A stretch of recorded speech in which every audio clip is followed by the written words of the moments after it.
Bonjour à tous, bienvenue sur Discover ID. Alors non, la miniature et le titre ne sont pas putaclic, il s'agit bel et bien de périphériques en bambou, qui provient d'une marque française qui se nomme Bamboo Electronics, c'est eux qui m'ont envoyé ces périphériques donc pour que je vous les teste. Ça fait un petit moment que je les ai, et j'en ai fait un test il y a pas très longtemps, je les ai découverts avec vous en live sur ma chaîne Twitch, parce que oui, je fais des unboxings, je fais des montages de PC, et je donne des conseils, enfin voilà, tout ça sur Twitch, si ça vous intéresse, il se trouve dans la description. Mais donc pour en revenir sur ces périphériques, je les ai découverts en live avec une partie d'entre vous. Je vais pas mentir, je vais pas dire de conneries, dans cette vidéo je vais être complètement transparent, parce que l'idée c'est d'introduire une marque qui arrive, une marque qui n'est pas connue. Donc comme d'habitude, autant y aller le plus franco possible. Je vais d'abord vous donner mes points positifs et puis les négatifs. Le premier point positif, c'est tout d'abord le concept, l'aspect, j'adore. C'est pas le genre de périphérique que moi je mettrais dans mon setup parce que ça s'accorde pas du tout avec ce que j'ai et avec ce que je recherche. Mais si un jour j'avais envie de me faire un setup qui est épuré, où voilà, t'as une belle table blanche comme celle-ci, où t'as un seul écran, où la tour n'est pas visible, où il y a pas de câble et voilà, où il faut un clavier et une souris, c'est potentiellement ces périphériques-là que je mettrais dessus parce que c'est vraiment épuré et ça peut donner un look. Deuxième point positif, c'est la démarche écologique. Cette idée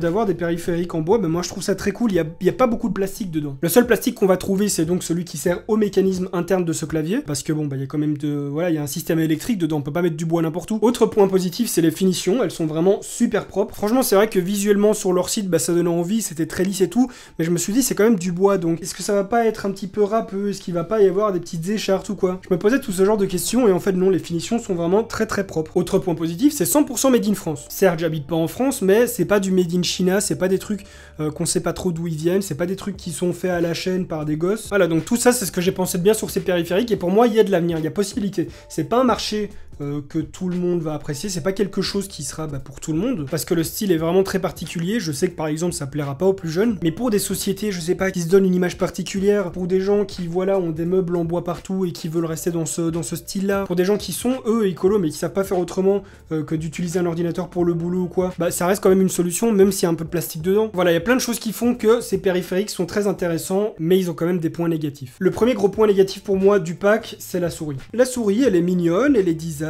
voilà, elle est lisse et tout, elle est très bien faite. Ici, il y a le petit logo qui est dessiné, ici, un petit bambou également qui est très mignon. Et son énorme souci à mes yeux, c'est la prise en main. Regardez la taille de la souris par rapport à ma main. Elle rentre en fait complètement dans le creux de la main. Et ça, c'est pas super conforme sur le long terme en fait, sur une longue utilisation. Parce que pour bien faire, faudrait la prendre comme ceci. Soit c'est les doigts qui traînent sur le bureau, soit c'est le poignet. Donc en soi, des souris comme ça, de cette taille, il y en a plein, mais c'est plus des souris qui sont pour transporter. Je sais pas, par exemple, avec un PC portable, c'est ouais, voilà, c'est souvent le type de souris, ce format de souris qui est utilisé pour le transport, pour mettre ça dans une petite sacoche de PC portable pour utiliser de temps en temps. Mais là voilà, je trouve en soi que la souris est très sympa, elle est très belle, mais elle aurait quand même dû être plus grande. Là même pour les petites mains, enfin ça va pour une main enfant en fait. Même ici, si vous regardez, mes deux doigts ici, ils traînent sur le côté. Ça pour moi, on va dire que c'est l'unique gros point faible de ce pack. Après les autres points que je trouvais négatifs et qui m'ont rendu aussi dubitatif, aussi perplexe durant le live où je l'ai présenté, bah j'en ai parlé à la marque, parce que bon, j'avais pas envie de faire une vidéo en vous balançant tout comme ça sans avoir de réelles informations. Donc j'ai recontacté la marque par email pour avoir des explications. Un des points négatifs que j'avais mis à ce pack, clavier-souris,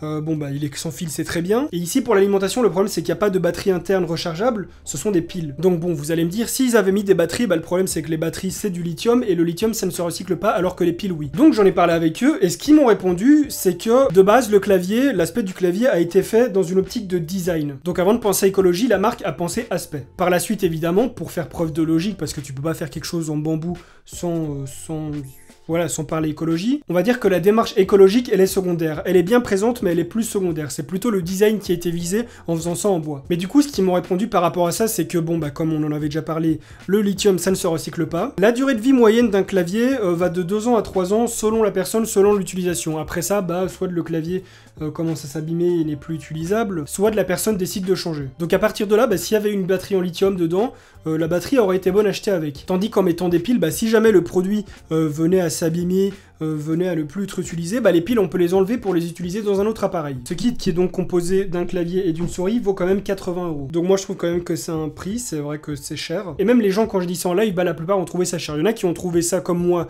logique, et je vais tout de suite vous dire pourquoi. Beaucoup de gens comparent des vieux kits de clavier souris bidon à 20 €, enfin vraiment des trucs à la con qu'on peut trouver à la Fnac ou sur Amazon et qui coûtent pas un bal. Mais donc voilà, j'en ai quand même parlé avec eux pour pouvoir justifier pourquoi ce prix était aussi élevé. La première chose qu'ils m'ont dit, c'est que l'ensemble des matériaux matériaux, bah, comme vous pouvez le voir, c'est fait complètement en bambou. Là, le bambou, il faut le faire pousser, il faut le traiter. Ils doivent le découper aussi, et ça, c'est pas fait avec des machines énormes industrielles comme on peut voir dans toutes les usines. Faut assembler l'ensemble, faut le vernir. Les touches des claviers en général, les indications, les lettres, les chiffres qui ont dessus n'ont pas été gravés dessus, ils ont été imprimés. Ce qui fait que si par exemple vous prenez un produit un petit peu, je sais pas, chimique, tel du dissolvant, de l'alcool ou quoi, et que vous frottez dessus, bah, la lettre peut très vite disparaître. Ici, ça a été gravé, donc ça veut dire qu'à part si je commence à déchirer la touche ou quoi, ça va tenir longtemps. Je veux dire, je peux passer avec du dissolvant, je peux faire ce que je veux, tant que je prends pas un couteau et que je commence pas à le rayer, les indications sur les touches ne vont pas disparaître. Donc déjà, toute cette main d'œuvre réalisée dans des bonnes conditions de travail, hein, comme je le dis, c'est ici en France, c'est pas fait dans une usine en Chine où il y a des enfants de je ne sais pas quel âge qui doivent bosser toute la journée. Là, apparemment, c'est fait en France dans de vraies conditions. Autre chose pour justifier le prix, le fait que ce soit une entreprise française, évidemment, ici, voilà, ils ont notre fiscalité. La plupart des vendeurs sur Amazon, voilà, ce sont des produits qui sont donc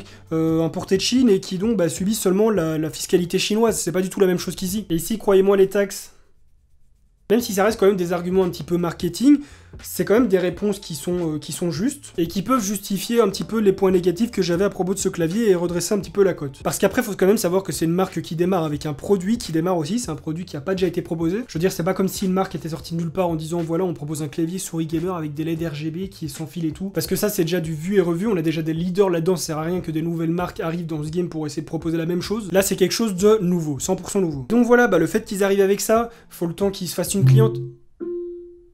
J'ai eu peur, sa mère. Faut qu'ils se fassent une clientèle, faut que les gens découvrent, faut que les gens donnent leur feedback aussi. Et que eux, via ça, ils vont commencer à ajuster un petit peu leurs produits, à les modifier, à un petit peu ajuster les prix. Et donc voilà, ça c'est quelque chose qui va leur demander du temps et de l'investissement et beaucoup d'écoute. Pour moi, c'est une bonne raison de les mettre en avant parce que voilà, c'est un concept qui est innovant et qui peut être très intéressant. Au niveau du bruit, on est sur quelque chose comme ça.